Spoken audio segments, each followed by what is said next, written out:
wajarkah Pastor jika orang-orang percaya yang ada dalam mengiring Tuhan, melayani Tuhan, lalu mereka menjadi kelelahan, capek, dan mungkin juga jadi stres, khawatir? Alasan kenapa ada banyak hamba-hamba Tuhan atau jemaat seringkali merasa kelelahan, burn out di dalam pelayanan, disebabkan karena mereka melayani dengan mengandalkan kekuatan lahiriah. Sekian waktu lamanya filosofi yang menyatakan bahwa hidup itu seperti roda telah menjadi dasar keyakinan dari banyak orang percaya, sehingga rasa lelah, frustasi, kecewa, dan berbeban berat telah dianggap hal yang wajar untuk dialami. Jika itu yang menjadi dasar keyakinan, maka dampak hidup seperti apa yang akan dihasilkan? Tidak heran jika akhirnya kehidupan orang percaya hanya berputar-putar pada permasalahan akibat ketidakakuratannya sendiri. Bukankah Tuhan telah menetapkan kehidupan orang percaya terus naik dan tidak pernah turun, bahkan menjadi saksi dari kedahsyatan dan kebesaran Tuhan? Saat Roh Kudus tercurah, maka keberadaan kita akan menjadi senjata kebenaran untuk menghancurkan segala pekerjaan iblis di atas bumi ini. Bagaimana wujud konkret dari cara Tuhan melatih diri kita yang merupakan makhluk roh, dan bagaimana cara kita bekerja sama dengan Roh Kudus untuk dibangun menjadi alat di tangannya? Semua itu akan dikupas tuntas oleh Pastor Stephen Agustinus di dalam Ruang Tiranus dengan tema Membangun Manusia Roh. Kalau manusia roh kita ini dilatih, dibangun sedemikian rupa, lalu mengalirkan kehidupan ke tubuh lahiriah kita sehingga kita bisa efektif dalam melayani Tuhan. Artinya kan kita sebenarnya udah nggak butuh ibadah KKR lagi dong berarti, Pastor, untuk nge-charge. Memang tidak dibutuhkan. Loh, tapi selama ini kan orang untuk mendapatkan itu kan nyari kan, Pastor, ibadah kebangunan rohani. Ya, namanya juga ibadah kebaktian, kebangunan rohani. Jadi rohnya tidur. Atau kebaktian, kebangkitan rohani. Jadi rohnya mati. Ya. Nah, ini yang menjadi masalah. Dan lebih konyolnya lagi, prinsip dan kebenaran untuk membangun manusia batiniah kita. Sehingga kita bisa terus menyerap kehidupan ilahi yang memang Bapa sudah sediakan. Karena ketika kita mengalami kelahiran baru, hal pertama yang Roh Kudus lakukan adalah membawa kita kembali terhubung dengan Dia. Prinsip yang Yesus ajarkan dalam Yohanes pasal yang ke-15, aku adalah pokok anggur yang benar, kamu adalah ranting-ranting. Itu adalah esensi kehidupan orang percaya. Kalau kita tidak melekat, kita tidak akan pernah bisa bertumbuh. Jangankan bertumbuh, punya kehidupan roh aja kagak, karena tidak melekat. Tapi kalau kita melekat, kita punya kehidupan roh, kita pasti bertumbuh tanpa pergumulan, dan pasti mengeluarkan buah tanpa pergumulan juga. Nah, permasalahannya sampai sejauh ini ada banyak dari antara jemaat, mereka menjadi orang Kristen tapi menjalani kehidupan kekristenan mereka bukan bergantung pada Roh Kudus, bukan terhubung dengan keberadaan Bapa, tidak pernah membangun manusia batiniah mereka. Mereka adalah orang-orang Kristen yang agamawi dan pasif. Apa-apa semua yang ngerjain pendeta ataupun penginjil yang diundang melayani.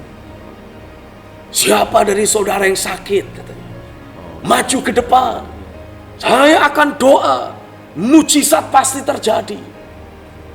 Mungkin memang mujizat terjadi, tapi pertanyaannya, iman siapa yang menghadirkan mujizat? Ya imannya si hamba Tuhan. Jemaatnya ngapain? Ya sudah, pasif aja, disuruh maju ya saya maju. Disuruh percaya ya sudah, saya bilang saya percaya. Tapi ini kan sesuatu yang sifatnya pasif.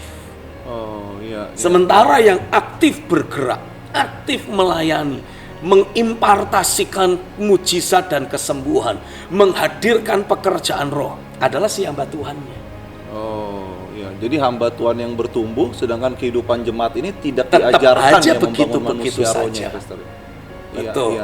Itu sebabnya seringkali ada sebuah istilah, ini jemaat orang awam.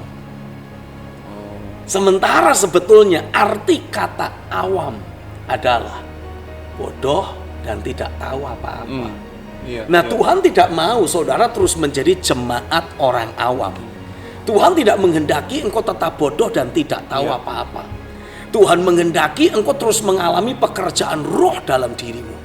Tuhan merindukan ada penyingkapan firman yang terjadi dalam hidupmu. Dan sebetulnya tugas seorang hamba Tuhan, tugas seorang pemimpin, entah itu posisi atau kapasitas pelayanannya sebagai rasul, nabi, penginjil, gembala ataupun guru, harusnya memperlengkapi jemaat. Membuat mereka yang selama ini tidak terhubung dengan Tuhan jadi terhubung dengan Tuhan. Mereka yang awalnya tidak bisa mendengar suara Tuhan, tidak bisa menerima suara Tuhan, mulai dilatih untuk bisa menerima suara Tuhan. Mereka yang awalnya pasif dikondisikan jadi aktif bahkan agresif. Mereka yang selama ini hidupnya agamawi dikondisikan untuk betul-betul hidup di dalam kuasa roh. Itulah tugas para pemimpin. Dan itulah yang saya rindu untuk saudara alami sebagai jemaat. Dan saya mau tegaskan buat saudara para pemimpin, pastikan engkau tidak cuma terus melayani jemaat, tapi engkau mulai memperlengkapi seluruh jemaat. Karena ketika jemaat diperlengkapi, mereka akan mulai tahu bagaimana cara berdoa. Jemaat akan mulai tahu bagaimana cara belajar firman dan menerima suara Tuhan. Jemaat akan mulai tahu bagaimana menghubungkan diri secara pribadi dan menjagai level keterhubungan itu semakin bertambah, semakin bertumbuh dalam kehidupannya, tanpa harus terus bergantung kepada pelayanan seorang pendeta atau gembala. Pastor Stephen tadi, Pastor Stephen bilang dilatih cara berdoa. Nah kan berdoa itu kan sesuatu yang umum semua orang bisa. Kenapa harus dilatih lagi, Pastor, mengenai cara berdoa ini? Itu kan sesuatu yang lipat tangan, tutup mata kan, itu berdoa, Pastor. Betul. Permasalahannya seringkali ketika kita mengambil sikap posisi berdoa, sikap hati yang kita miliki ini bukan sikap hati sebagai seorang anak. Sementara ketika Yesus mengajarkan doa kepada murid-muridnya, Yesus menggambarkan keberadaan Tuhan, keberadaan Allah yang mau kita jadikan sebagai objek doa atau subjek doa lah. Itu digambarkan sebagai Bapa. Artinya kita kan harus jadi anak. Tapi berapa banyak dari kita setiap kali kita berdoa yang keluar dari mulut kita adalah kata-kata yang menggambarkan kita ini manusia berdosa terus. Ya Tuhan yang ada di sorga, aku tidak layak meminta apapun kepadamu. Loh, apa ini? Ini menunjukkan kalau pengenalan akan Tuhan yang kita miliki ketika berdoa keliru. Sikap hati yang kita bawa ketika berdoa salah. Kalau kita memiliki pengenalan akan Tuhan yang sehat, kita menyadari ketika aku berdoa, aku ini tidak berdoa sebagai orang berdosa. Aku ini berdoa sebagai anak, kayak ngomong sama Bapak.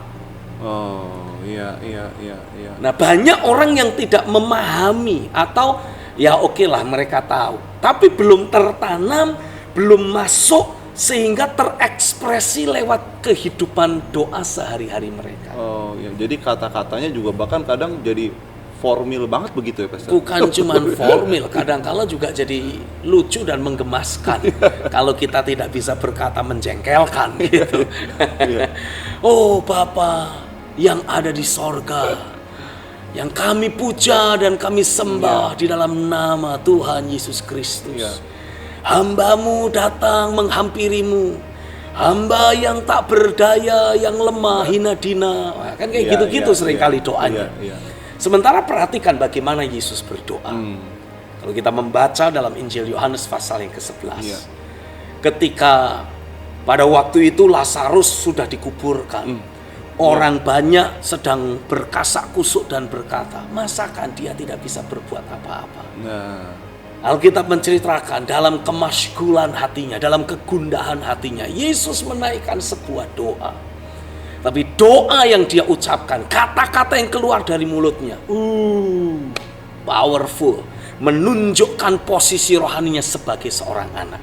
Iya. Di Alkitab dituliskan, Yesus berkata, Bapa, aku tahu engkau selalu mendengarkan aku. Penuh keyakinan begitu. Penuh keyakinan. Iya, iya. Karena adanya hubungan. Iya, iya. Nah, tugas kita sebagai seorang pemimpin sebetulnya adalah membawa jemaat punya keterhubungan yang hidup, keterhubungan yang sehat, yang akurat dengan keberadaan Bapa di sorga. Iya, iya, iya, iya. Barulah posisi dan fungsi keberadaan kita sebagai anak akan mulai kita nikmati. Iya, iya. Sebagai anak, kita akan menikmati apa yang Bapak sediakan. Sebagai anak, kita akan menikmati janji-janji dan warisan yang Bapak sudah sediakan. Sebagai anak, kita akan terus nikmati pemeliharaan, pengayoman, penyediaan yang Bapak sudah sediakan. Sebagai anak, pendek kata, selama kita masih menjalani di kehidupan di atas muka bumi ini, kita nggak bakalan bergumul dan tidak perlu bergumul. Karena Bapa kita di sorga sudah menyediakan seluruh porsi berkat yang kita butuhkan. Iya. Tapi kan bukankah sebaliknya, Pastor? Kalau nggak bergumul kayaknya nggak Kristen gitu, Pastor. Itu adalah mindset dan paradigma yang keliru. Oh, iya, iya, iya. Karena saya meyakini Alkitab sendiri menuliskan bahwa Tuhanlah yang meluruskan perjalanan hidup orang-orang benar. Iya. Maksudnya apa? Mungkin ketika kita pertama kali bertobat, kita banyak masalah. Karena masalah itu kan akibat dari ketidakakuratan kita di waktu lampau. Akibat dari pekerjaan dosa dalam hidup kita, pekerjaan roh-roh jahat dalam diri kita, pekerjaan roh maut dalam diri kita. Maka mengakibatkan kita punya banyak masalah, banyak pergumulan. Tapi ketika kita terima Yesus, kita mengalami pekerjaan Roh Kudus. Alkitab menuliskan, Tuhan membawa kita untuk punya jati diri sebagai hamba kebenaran. Jadi kita punya majikan yang baru nih. Majikan kita adalah kebenaran. Nah, otomatis kebenaran akan membawa kita berjalan di dalam kebenaran. Roh Kudus sebagai roh kebenaran pun akan menuntun kita berjalan dalam segala kebenaran. Otomatis akan ada pembenahan dalam areal-areal hidup kita. Kalau selama ini kita punya banyak masalah ekonomi contohnya, pasti karena areal keuangan kita tidak akurat. Nah, Roh Kudus mulai benahi. You suka menabur atau enggak? Rajin kerja atau enggak? Terus apa lagi? Memberikan persepuluhan atau enggak? Mau menolong orang-orang yang berkebutuhan atau tidak? Itu Roh Kudus akan benahi. Nah, selama kita taat mengikuti proses pembenahan yang Roh Kudus lakukan lewat penyingkapan firman yang Dia buat dalam hidup kita, saya percaya perjalanan hidup kita ini akan semakin minim masalah. Tantangan masih ada enggak? Ada, tapi masalah kagak ada. Nah, di mana bedanya antara masalah dan tantangan?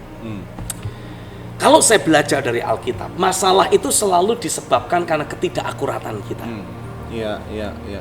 Efek dari ketidakakuratan kita membuat iblis punya keleluasaan menghantam kita. Dan hukum-hukum yang ada di atas dunia ini pun seringkali kalau kita jalani dalam ketidakakuratan, ya pasti akan membuat kita mengalami masalah. Tapi yang namanya tantangan ini sesuatu yang sifatnya di luar kita. Selalu berasal dari pekerjaan roh-roh jahat yang mencoba melokalisir pengaruh, dampak yang kita munculkan akibat ketaatan dan keakuratan hidup yang kita bawa. Justru karena ada keakuratan muncul tantangan. Tapi kabar baiknya, sebesar apapun tantangan yang iblis pasang, kita selalu punya posisi rohani di atas tantangan itu. Karena membangun manusia karena membangun manusia roh. Karena kita berjalan dalam keakuratan. Karena kita hidup dalam ketaatan. Jadi tantangan itu justru menjadi sebuah keuntungan buat kita. Kan Alkitab menulis, Alkitab kan menulis kita ini adalah umat pemenang.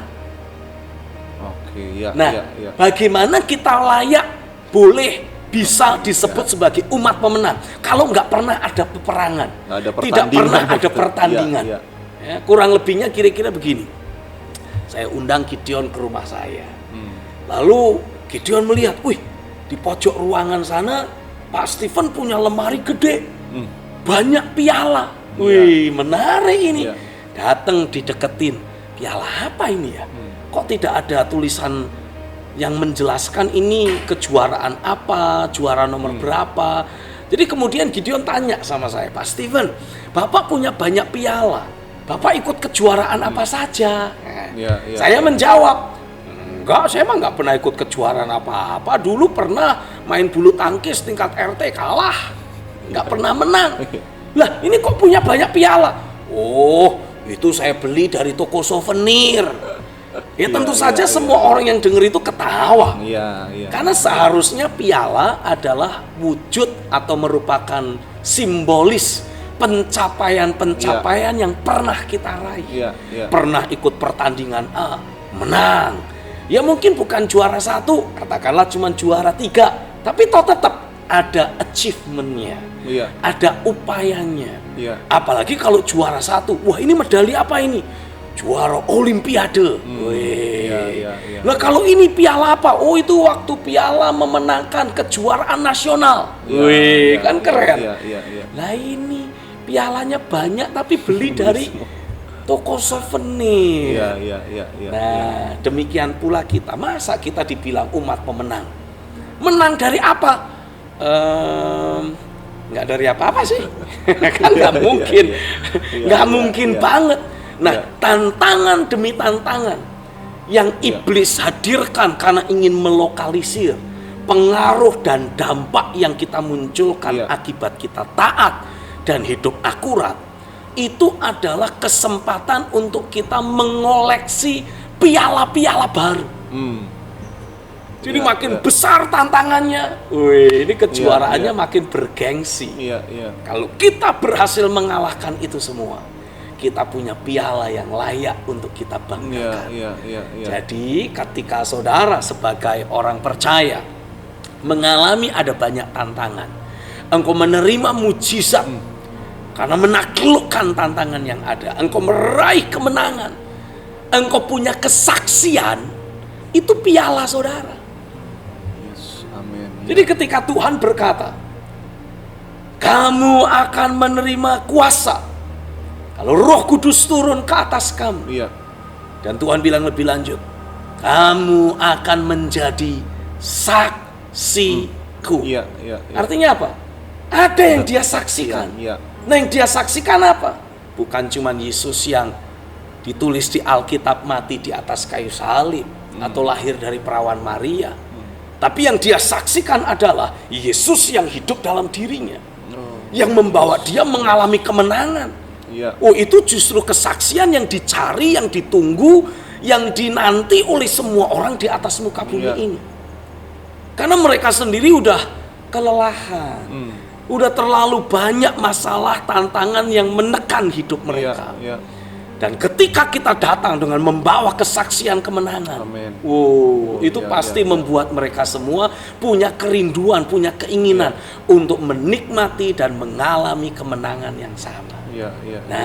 Dari situlah kita bisa mulai membimbing dia untuk berjalan di jalan-jalan Tuhan. Karena hidup kita ini sudah terbukti ya, Pastor. Sudah terbukti menjadi sebuah manifestasi realita dari penggenapan janji-janji Tuhan maupun pernyataan-pernyataan firman. Artinya kita harus membangun manusia rohani kita sedemikian rupa ya, Pastor. Nah, Pastor Stephen, caranya gimana, Pastor? Kan kalau tubuh lahiriah ini kan, Pastor, ketahuan nih, Pastor. Dilatih, ada otot-otot yang terbentuk. Nah, manusia roh ini kan sesuatu yang nggak kelihatan, Pastor. Gimana cara ngelatihnya dan tolak ukur terbangunnya itu seperti apa, Pastor Stephen? Kalau kita membaca dalam kitab 1 Korintus pasal yang ke-14, Alkitab menulis seperti ini. Mereka yang berkata-kata dalam bahasa roh sedang membangun dirinya sendiri. Lalu mereka yang bernubuat sedang membangun jemaat. Nah, ketika kita membaca ayat tersebut, seringkali kita punya pemahaman yang agak meleset, kira-kiranya begitu. Wah, tuh kan, bahasa roh itu egois karena membangun diri sendiri doang. Saya kepengennya bernubuat karena membangun jemaat.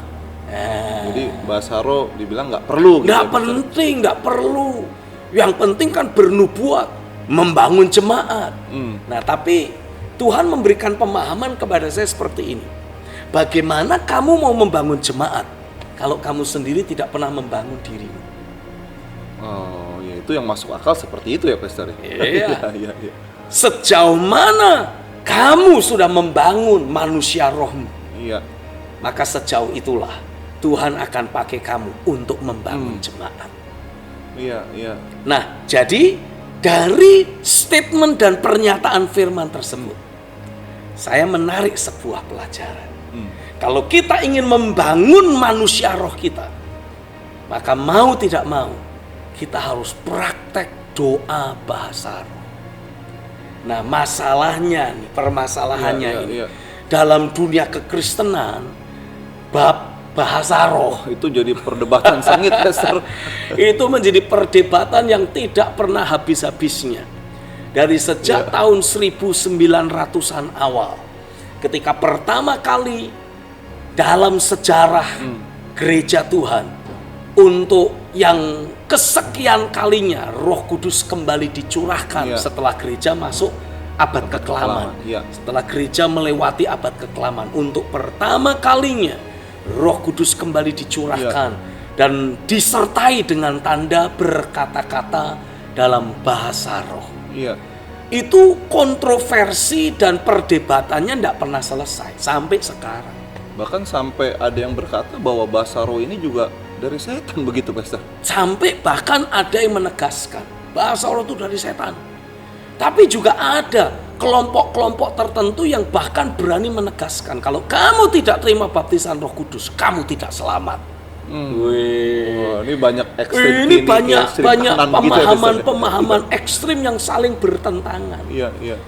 Dan saya mendapati prinsip tentang baptisan atau berkata-kata dalam bahasa roh ini memang sengaja dibikin kacau oleh iblis. Oh, itu pekerjaan iblis. Saya yakin itu pekerjaan iblis. Kenapa? Karena tujuannya adalah untuk mengkondisikan supaya orang-orang percaya terus terpecah belah. Mengkondisikan orang-orang percaya tidak tahu atau tidak bisa membangun manusia batiniahnya dengan pola, dengan cara seperti yang Tuhan inginkan. Sehingga sebagai akibatnya pengaruh dan impact, daya dobrak yang dimiliki oleh si jemaat tidak sedahsyat kalau orang itu membangun manusia rohnya.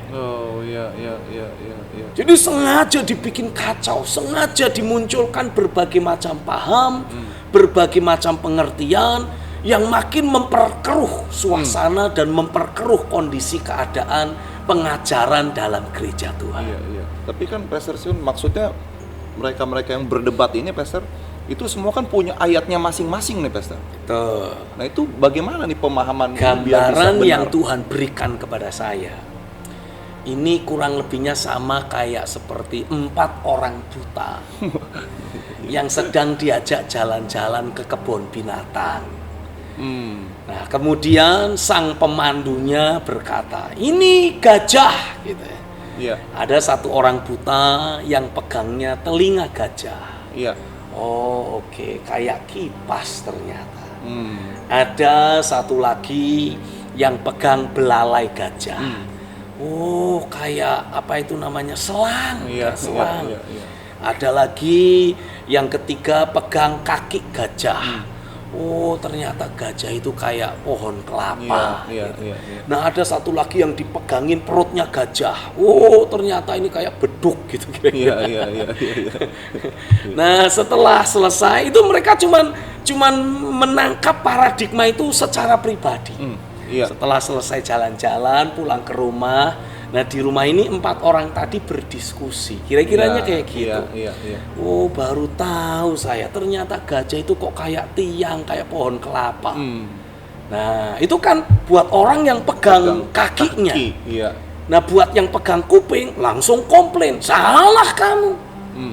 Gajah itu kayak kipas, tipis bisa goyang-goyang, wah angin dengan kuat berhembus.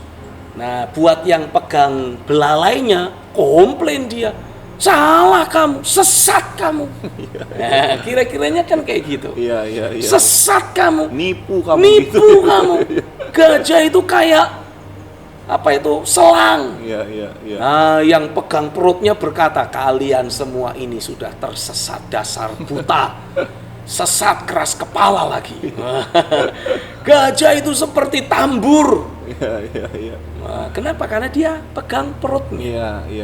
Tapi kalau kita yang matanya melihat, bisa melihat gajah itu dengan komplit, kita mendapati, aduh, kamu semua itu benar. Hanya masalahnya kamu tuh memegang hanya sekelumit dari gajah. Bukan the whole elephant. Bukan gajah dalam keseluruhannya. Kamu hanya memegang sekelumit. Nah, saya mendapati orang-orang yang sering berargumentasi dan memberikan pernyataan-pernyataan tentang baptisan Roh Kudus, tentang bahasa roh. Tapi saya percaya orang-orang yang selama ini memberikan pernyataan-pernyataan yang sifatnya negatif tentang baptisan Roh Kudus, tentang bahasa roh, itu disebabkan karena ya sama kayak orang buta tadi. Mereka itu hanya memegang salah satu kebenaran, bukan the whole truth. Bukan seluruh penyingkapan roh yang dia berikan buat gerejanya. Di masa gereja Tuhan baru mengalami penyingkapan tentang baptisan air.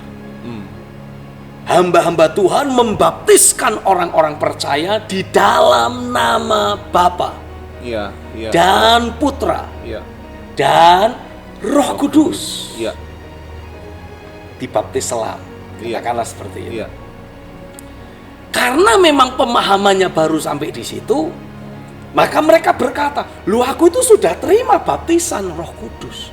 Aku itu dibaptis di dalam nama Bapa, Putra, dan Roh Kudus." Nah, itu udah terima baptisan Roh Kudus. Sudah terima saya.